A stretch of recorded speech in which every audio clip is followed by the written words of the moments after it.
Good evening, I'm Barkha Dutt. You're with the Mojo Story. Our focus continues to be on the crisis in Afghanistan on a day when the Taliban claims the war has ended. And of course, speculation is rife as to what went on between the ISI chief and the Taliban. That's our big story today. Let's bring up our focus on the broadcast this evening. The Panjshir Valley has fallen, claims the Taliban, releasing pictures of its flag going up, replacing the flag of Afghanistan. This is a claim by the Taliban that has released several videos and has gone on record to claim that the war in Afghanistan is over. This is not yet fully corroborated by resistance fighters in the Panjshir Valley, including by Ahmad Massoud, who went on Twitter today to say that he is alive and well, even as a spate of his comrades have been killed, including the spokesperson of the resistance movement. Meanwhile, Tolo News is reporting on the meeting between the ISI chief and the Taliban. The Taliban is claiming that this was to discuss bilateral relations. The world has other theories. We'll be focusing on that in this program today. Resistance forces are also claiming that Pakistan drones were used to quell the pushback in the Panjshir Valley. Pakistan has not made any official comment on this, however. In this business of claims and counterclaims, the big question for the region of South Asia is this: how much will Pakistan control the Taliban? How much will Pakistan be the puppeteer? And will the Taliban play the role of a puppet? What does it mean for security in South Asia, in particular for Indian interests? Let's bring up our panel of experts today on the program. We're joined from Pakistan by defense analyst Maid Ali. Welcome, Maid Saab, to the program. We're also joined by Amira McDonald. She's a South Asia expert, has an excellent book on Siachen, among other things. She's been tracking the conflict between India and Pakistan very, very closely in this region. Welcome, Myra. Sushant Sareen, strategic affairs analyst with the Observer Research Foundation, is with us. Ambassador Dilip Sinha, veteran diplomat, is with us as well. And finally, we are joined by Major General B.K. Sharma, who is, of course, a veteran army officer as well as a strategic affairs expert. Welcome, everybody, to the program. Sushant, let me start with you. There are a whole bunch of claims and counterclaims, including the fall of the Panjshir Valley. But the fact is that even the resistance fighters, or the last of what was known as the resistance, is now calling for talks. When the Taliban says the war is over in Afghanistan, do you agree with that? You could make the point that for the world, the war has just started. But from an Afghanistan perspective, do you agree that this is now more or less over? This is now the world looking at a Taliban-led government in Afghanistan. So, Barkha, I think the world is looking at a Taliban-led government in Afghanistan. Why Taliban-led? Entirely a Talibanized government in Afghanistan. I don't think they're going to share power with anybody. And if the latest reports about the guy who's being selected to lead the government are anything to go by, then it is literally going to be Taliban 1.0 all over again, because he's quite a hardliner. So, yes, the world should be ready for that kind of a government. Is the war over? I think there might be a hiatus in the war because I don't see how either the world can allow the Taliban to function endlessly or even for any length of time without creating serious difficulties for them. And I don't see how other groups inside Afghanistan are going to reconcile for any length of time to the Taliban dispensation, given the fact that it's completely unreformed and unreconstructed. Within the Taliban, there are serious fissures. They've not all come to the fore right now, but we know that there are divisions. You might call them disagreements for now. But as you go forward, you might see some of these might be even boil over. And then you have the overbearing hand of the Pakistanis constantly virtually treating them like a colony, because that's what else did unless of course you believe that ISI chiefs go and discuss trade matters now. Clearly the guy has gone to dictate what kind of a government should be, who should be in, who should be out, mediating between some of the factions. The Pakistanis want the Haqqanis to get a lion's share of the cake. So all of those things will emerge as we go forward. So a hiatus, perhaps, even that we don't know. because we are just going by claims But that the when you saw Taliban. this picture, that you see on your screen, that's the ISI chief. What was the first thing that struck you? There's a kind of triumphalism about him right now. No, what struck me was the pro vice council or the pro council of Afghanistan is visiting his new riaya or his new fiefdom. What else? There was nothing else to that picture. If it was supposed to be a political level dialogue, somebody else could have gone. A civilian could have gone. He didn't need to show himself the way he did. And obviously, the Pakistanis were delivering a message to the rest of the world that look, we are the victors. We have come here. We are going to settle things. You want something in Afghanistan, come and talk to us.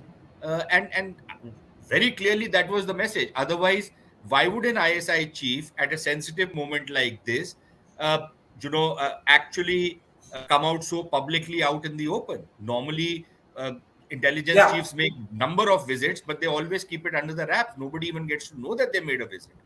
So It's clearly there was a message in this. And it seems to me that the message is not just to the Afghans. I think the message is also to India. I think the message is also to the Americans.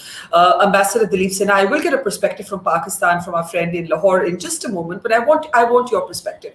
It seems to me that if the NATO troops earlier were used by the Americans as the reason to fall back on Pakistan, the entrenched, enmeshed relationship between Pakistan and the Taliban will now once again be used as its calling card to leverage influence in Washington, which creates a very, very precarious situation in South Asia, particularly from an Indian perspective. Ambassador Sinha? Well, yes, from the Indian perspective, it is not a very comfortable situation. What we have is Afghanistan, our government, as Sushant mentioned, it is controlled entirely by the Taliban, which has become militarily dominant. Then you have the Pakistani ISI chief visiting Kabul.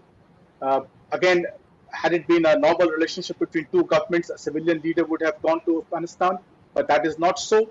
And what's more interesting is that the other senior international official visiting Kabul today is Martin Griffiths, the head of the humanitarian agency, relief coordination. So the international community has decided that their role now in Afghanistan is to provide relief to the people, and the military and political power will go to the Taliban and stay with Pakistan as it is. So we have to now reckon with a situation where Pakistan is not only resurgent in its own morale, but also dominant in Afghanistan. And we have to then work out our security accordingly. Yeah, and I look at what some of those measures might be, what it might mean for the situation at the line of control, what it might mean for the line of actual control, because let's not forget that the Taliban in its press conference today described the importance of China. But Myra, if I can bring you in, the world watched, at least those of us who observe and follow this region, the BBC very contentiously and wrongly, in my opinion, shutting down Georgetown University's Christine Fair when she tried to talk about the linkages between Pakistan and the Taliban. When you look at that visit by the ISI chief, and as Sushant said, in full public glare, what do you think that message is? Well, but I'm looking at it over the sort of long history of it, see it as a classic case of overreach by the Pakistani security establishment. I mean, I can't think of a single time going right back to 1947, when Pakistan did not overreach, and did also not only that, it overestimated its ability to control its proxies.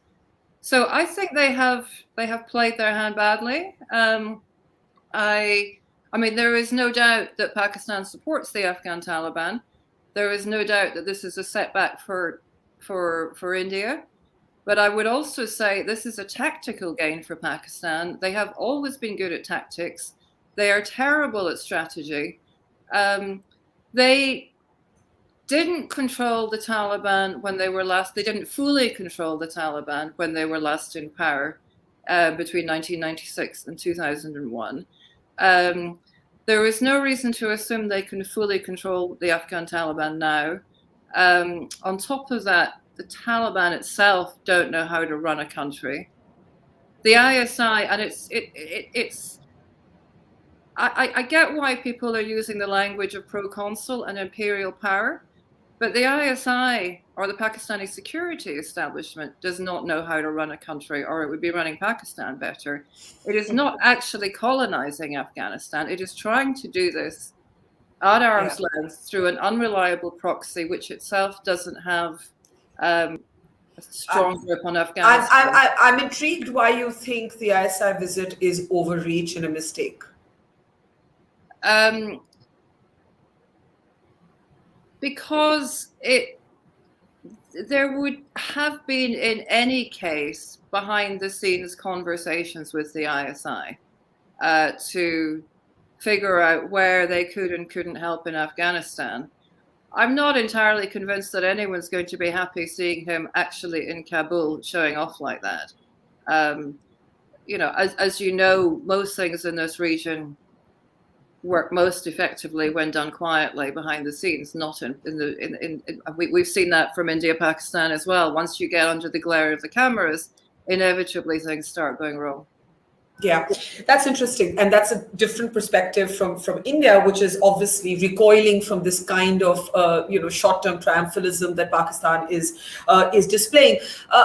Maid Saab, what is I think a lot of Indians would want to understand, is this seen to be some big Pakistan victory? Do the Pakistan people officially look at the Taliban as apne log, your own people?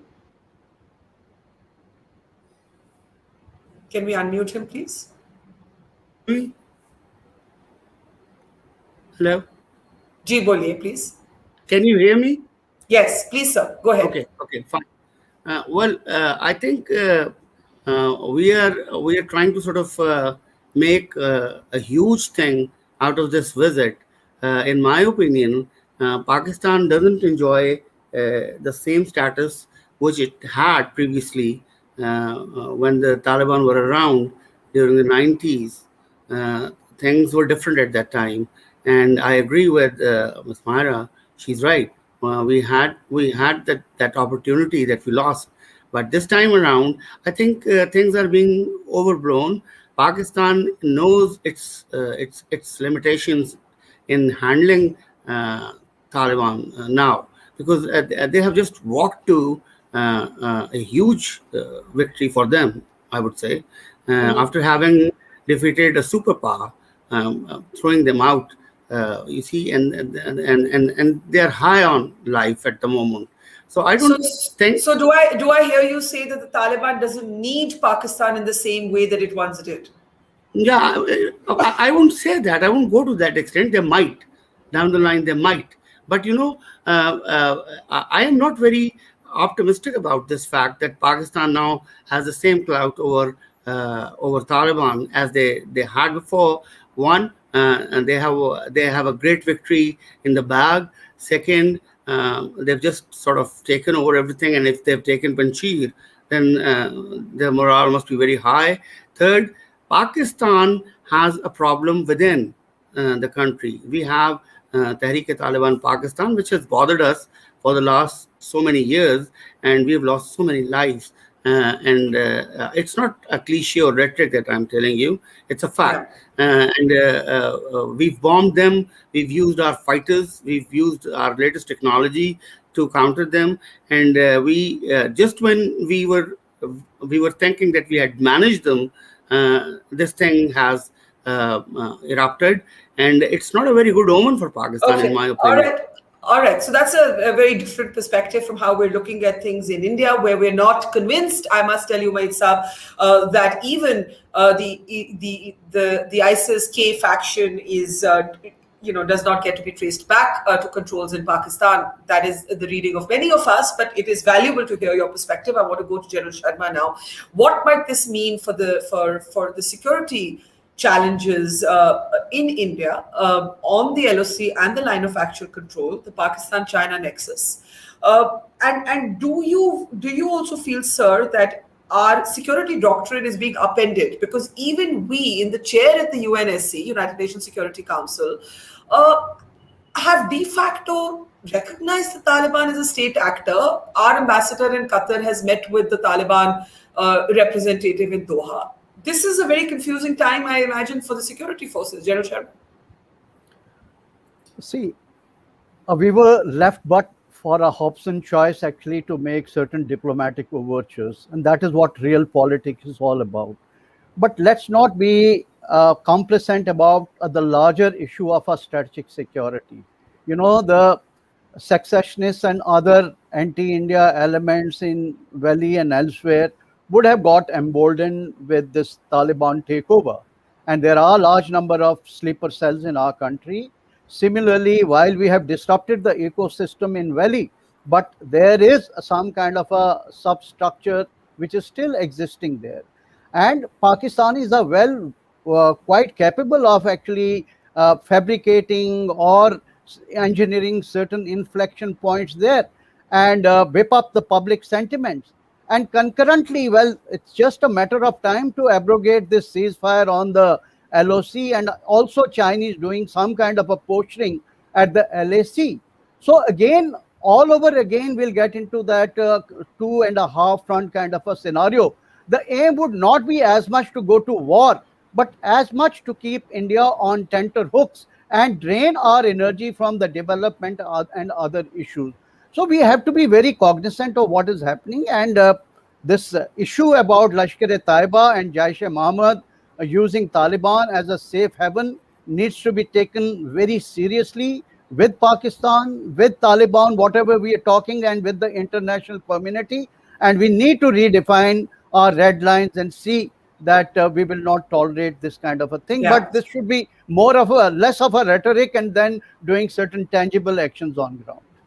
Okay, I'll come to what might be the change security doctrine and how much of it we can discuss openly, of course, in a moment from now. But Sushant, I want you to pick up on Myra's very intriguing argument that Pakistan is probably overreached, and also when you club it with Maid Saab's argument that that Pakistan doesn't enjoy the kind of leverage. A triumphalist Taliban may not need Pakistan in the same way. Mullah Baradar has been referenced again and again as one of the key Taliban, men who spent 10 years in a Pakistani prison as an example of the Taliban not being a monolith. Are you convinced? No, I'm not. And I'll tell you the reason why. Number one, everybody assumes that because Mullah Baradar spent something like 8 years in a Pakistani prison, that means he must be hating the Pakistanis. But it's just as likely that he might have been completely turned around by the Pakistanis. That also happens, doesn't it? Number one. Number two, look, I don't disagree with what Myra or Maid Ali are saying. But what I would like to put forward is that there are two viewpoints inside Pakistan and outside Pakistan. One viewpoint is what, from my point of rationality, and I think from Myra's point of rationality, that yes, Pakistan has overreached, Pakistan will not be able to handle it. And as Maid Ali says, that there will be some kind of a blowback, they're not entirely going to be in control, etc., etc. So that is one set of views which come out in Pakistan. But this is not the view within the Pakistani military establishment. Clearly not. Because when you look at the guys in the Pakistani media, because look, in Pakistani media, nobody speaks on security matters until and unless they've been vetted and approved by the ISPR. So ISPR issues a list of people who can go and speak on especially retired officers, which means that what they say, I would take it as an unofficial kind of a statement coming from the military establishment. Now, when you look at what they say, it is very clear to me that they don't see the same things the same way as either Myra or Maid Ali are looking at it. From their point of view, this is a massive strategic victory which they have achieved. And yes, there will be these minor problems like the TTP, etc. But today they are in a better position to handle the threat from the TTP, which in any case they will see as a collateral damage which the TTP can cause compared to what would have happened if Afghanistan was not in their pocket, quote unquote. Okay. Yeah. So their thing is that, look, in terms of the larger strategic chessboard, having Taliban in power in Afghanistan opens the Central Asian trade routes. I think that's a pipe dream. It opens CPEC. Afghanistan will become part of CPEC. As a colony, it can become part of CPEC. How does it matter? But what is the CPEC? What does the CPEC bring onto the table? And then, this whole myth about Afghanistan's great mineral wealth, 1 trillion, 3 trillion, might be, just like Indian consulates reach from 4 to 23 and then 40, the 3 trillion might reach 10 trillion in a couple of months. All of that can happen. But the point, so when your entire policy is based on that kind of a stuff, then you say, okay, fine, some TTP guys can come, we'll beat the hell out of them and we'll manage it. It's not such a big deal. If you look at the Pakistani military establishment's narrative, that is what it is. So yes, I tend to agree. I tend to actually agree with you. I tend to agree with you. And Myra, maybe like dispassionately, you believe it's overreach, but I think I agree with Sushant that on this chessboard on which the Pakistanis are playing their pieces, that very, very public visit by the ISI chief, irrespective of what Ahmad Saab says, is messaging multiple countries at the same time. And whether we agree with the soundness of that message or not, we've got to pick up the signs. So if you were to look at it as just what Pakistan is signaling to the world, what would you say it's signaling at this point, Myra? Okay. I mean, at a very crude level, it's signaling triumphalism, but I don't think that that's particularly, given that the West has been watching this intensely for 20 years, I don't think that might look like that to the general public, not in the level of policy circles. I'd like to pick up as well on the point that Shashank made about the sort of military establishment line.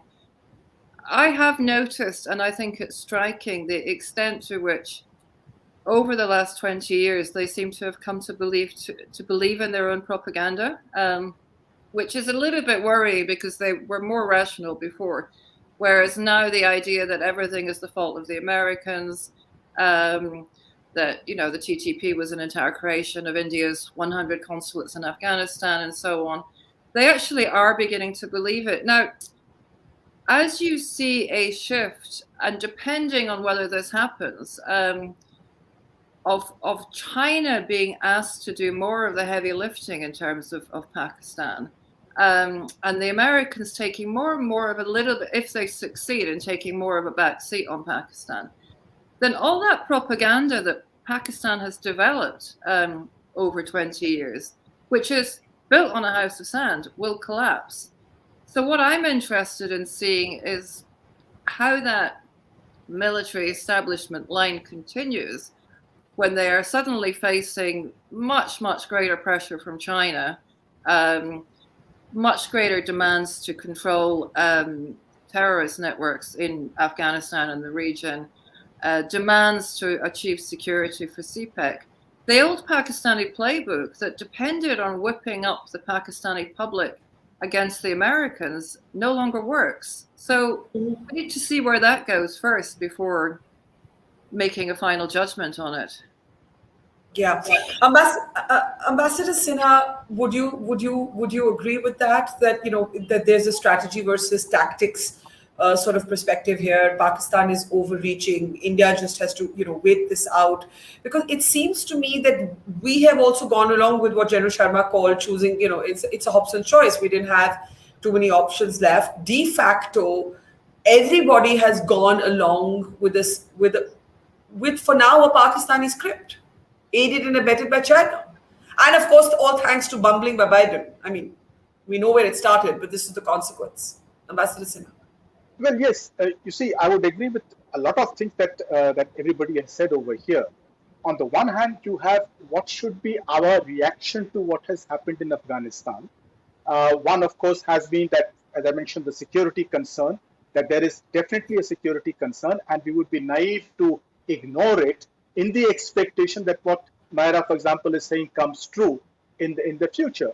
Right now, we have to go on the presumption that Pakistan has control over the Taliban, and the two together, the military establishment in Pakistan and the Taliban, would be joining hands, perhaps not so much the Taliban, but certainly the military establishment itself will try and up its activities against India. That is a given that we have to take a look into. The other is, what should we do with the Taliban government in Afghanistan? Now, the first concern is that we have made contact with them, and we are looking at the security and the evacuation of the Indians over there. And then we have said that we will wait and watch and see what the Taliban do. It is the Taliban who are on test.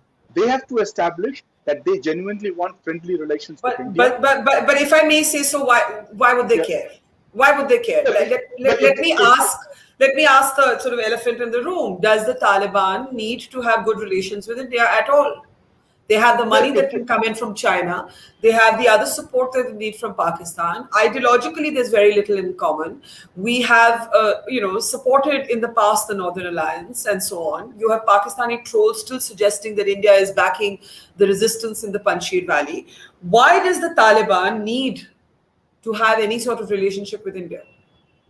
Ambassador. Well, if the Taliban doesn't want to have relations with India, well, good luck to them. As far as we are concerned, we can deal with our security concerns against Pakistan on our own. Whether Pakistan has control of Afghanistan or not, it doesn't matter. Our security concerns remain, and we are quite capable of dealing with that security threat with Pakistan and the Taliban together. I don't think there's any doubt about that. Yes, there'll be a slight upping of the tension, but that doesn't matter. Afghanistan needs India because India had put in $3 trillion. India had the resources and the desire to help the people of Afghanistan. How much civilian reconstruction money did Pakistan put into Afghanistan in these last 20 years or earlier in the 5 years when the Taliban were in power in Afghanistan? I have not heard. I tried to go to the Pakistani Foreign Office website today to see what assistance Pakistan has given to Afghanistan in the last 25 years, and I couldn't find any figure. So that's the question that the Afghans need to ask themselves. Yeah. Before I go to Mahid Ali and General Sharma, Sushant, I just want to briefly ask you this. You and I were among those who were extremely uncomfortable at the idea of actually India engaging with the Taliban. But now, that was at a point when maybe, just maybe, it would not have been a Taliban government. Now it's quite clear that this is, as you said, going to be not just a Taliban-dominated government, but a Taliban government. Yet there are other people who say that the last leverage that the world had was to not recognize this government. Have we already missed the boat on that? When I say we, I mean the world. Whether it's the United Nations, whether it's the United States, whether it's the United Kingdom, or whether it's indeed India. No, I don't think so. I don't think anybody has missed the boat. I think the boat is very much there on the docks, and nobody is jumping into it because not a single country has so far recognized this regime. Not that there's a regime even in place right now, but nobody has recognized it. I don't see. You don't think the UNSC wording was a de facto recognition of the Taliban as a state actor? No, you want to do hair splitting, you can do it, but I don't think it was in any kind of way, any kind of a recognition of the Taliban as a state actor. Look, at one level, people will have to deal with the Taliban because they are in power out there. This will happen even though you might not recognize them. So, for example, when our ambassador in Doha meets a Taliban representative, and it's not that this was the first time we were meeting these guys. We met them in the past. This was the first time we publicly acknowledged it. Yeah. But it is one thing to maintain a channel of communication, have some line of communication, and quite another to accord either legitimacy or accord any degree of recognition to a regime. So I think you need to separate the two, number one. Number two, why does the Taliban need us? Look, the Taliban needs us immediately because they are yearning for international recognition, because without that, the entire Pakistani project collapses. Somebody has to fund it. Ambassador Sinha was talking about the money which India put in. I want to also ask, forget about what Pakistan put in. They didn't put in a damn thing. What did China put in? How much money did China give in the last 20 years? Nobody's asking that question. And everybody who's now imagining that China is going to come with the money bags into Afghanistan, good luck with that. Let's see what kind of money they give. Will they give money for a project, or will they give money to run the kitchen? So you're saying there's still an opportunity to not recognize this regime till certain guarantees are secured from it. You're saying that? Yes, I'm saying that, and I'm also saying another thing. So one is that recognition factor, why they need us right now. But going forward, I think the Taliban also know what kind of a role the Pakistanis are likely to play, or at least an element of them suspects the Pakistani intentions. And it is quite possible that if tomorrow you have the Pakistanis being very overbearing, very interfering, the Taliban will need somebody to in a sense counterbalance Pakistan. Who better than India? Please remember, we never had any real engagement even with the Northern Alliance in the old days. It was only after the Pakistanis started fingering them that they reached out to us. Okay, So don't fair forget enough. that. Okay, my Ali Saab, there has been a lot of sort of videos released online. We do not know their verifications, but the resistance forces, the Afghan resistance forces in Panjshir say Pakistani drones have been used to quell them. What is the response, if any, from Pakistan? How do you see this allegation from, Amrullah Saleh and Ahmad Massoud and so on? Well, can you hear me now? Yes, please. Go ahead. We can. Well, I think it's too early to jump to such conclusions that Pakistan has started supporting Taliban so blatantly, so openly. I think Pakistan is not in a position to do so because Pakistan was thinking of a conclusive government, which they thought they might have someone from the Northern Alliance, someone who's close to Pakistan's heart. I don't think so there's any, but they might have thought that. But that does mean that Pakistan would be involved in who will form government in Afghanistan. That seems quite clear. Yeah, Pakistan believes in that very strongly, that they can have an influence, which I was discussing earlier. I think Pakistan is overestimating its role in Afghanistan at the moment. Pakistan doesn't have that kind of influence or that kind of position to sort of dictate Taliban to have somebody included in the government, because Taliban have done it on their own. But if somebody thinks that Pakistan has favored them in any manner in achieving whatever they have achieved in Kabul, whatever you call it, a victory or whatever, Pakistan has little role in it. If there was any, that was negligible. And Pakistan doesn't afford this, because Pakistan knows exactly that by doing so, that Pashtun bond just cannot be broken in any manner. And we have a very fragile Durand line, and we don't afford to have another decade of killings and everything. Okay, so that's you continue to stick to your perspective that Pakistan is maybe overestimating its own role, and the world is also overestimating Pakistan's influence. General Sharma, but I take you back once again, Maid Saab, I want to get in General Sharma. General Sharma, the Al Qaeda statement and the Al Qaeda links with the Taliban, right? And the Al Qaeda raising Kashmir. Do you anticipate that we are looking at the Kashmir Valley, turning the clock, returning to the situation 20 years ago when there was a pan-Islamist sort of project of terrorism in the Kashmir Valley, when you had terrorists come in from Afghanistan, among other countries, and not just locally or from Pakistan? General Sharma? Barkha, I won't take an alarmist view of what had happened in the past that would necessarily repeat itself. A lot of dynamics have undergone a change. While we may have troubles there, but it's not going to be of a magnitude that we will have a major crisis at our hands. What is more important, that probably this kind of an ideology is going to gain traction in rest of India and even some of the neighboring countries like Maldives, Bangladesh, and therefore it would probably give a fillip to some lone wolf kind of terrorist attacks in India and elsewhere. So we have to be guarded more about that. Equally important for us is to whatever pledges and promises we made to the people of Jammu and Kashmir, particularly Valley, those need to be fulfilled so that there is no public resentment and a public angst against the establishment, because then that becomes a fertile ground for other lumpen elements to set in. Having said that, I think we should take a long-term view of whatever has happened. This is just an episode in the history of Afghanistan. We know that once Taliban come into power, there is going to be infighting and another phase of so-called civil war or a new great game is going to start there.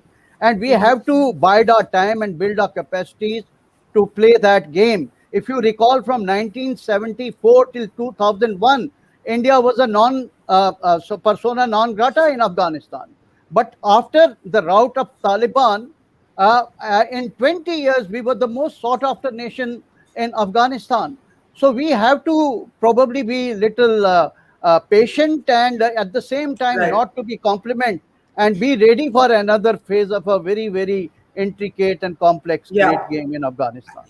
Yeah, I have just a few minutes left, and I want to come to you, Sushant. Even if the Kashmir Valley doesn't turn the clock, there's a sense that triumphalist Pakistan will now feel emboldened to use terrorism as an even greater instrument of state policy, that the normal pressures on it to come to the dialogue table may not exist, that Washington's leverage over Pakistan will in fact reduce. Is that how you see it, Sushant? In part, yes. But then look, there will be two things. Number one, we don't know what Washington is going to do. Is it going to sleep with the devil? Or is it going to now, get the exorcist and take the devil out of the devil? So we don't know. Are they going to open the floodgates of money to Pakistan and throw more money at the problem like they've done in the last 20 years? Or are they going to stop that money flow and use their financial leverages to actually turn this thing around? And that can be done extremely effectively, especially with Pakistan, which has a lot to do. So that is one. We don't know how that's going to play out. But the second thing is, if the Pakistanis do something with us, which they will, that they've been trying to do for the last 75 years, nothing new in that. But I think when General Sharma earlier said, that we must redefine our red lines, I don't have any problem in redefining our red lines. My only problem is that when those red lines get breached, then please do something about it. This government has done it twice, but it needs to do it a lot more, and it needs to do it a lot more in your face with the Pakistanis. So the Pakistanis have to understand that there will be a huge price to be paid, and that India is willing to play that game of brinkmanship to the maximum extent.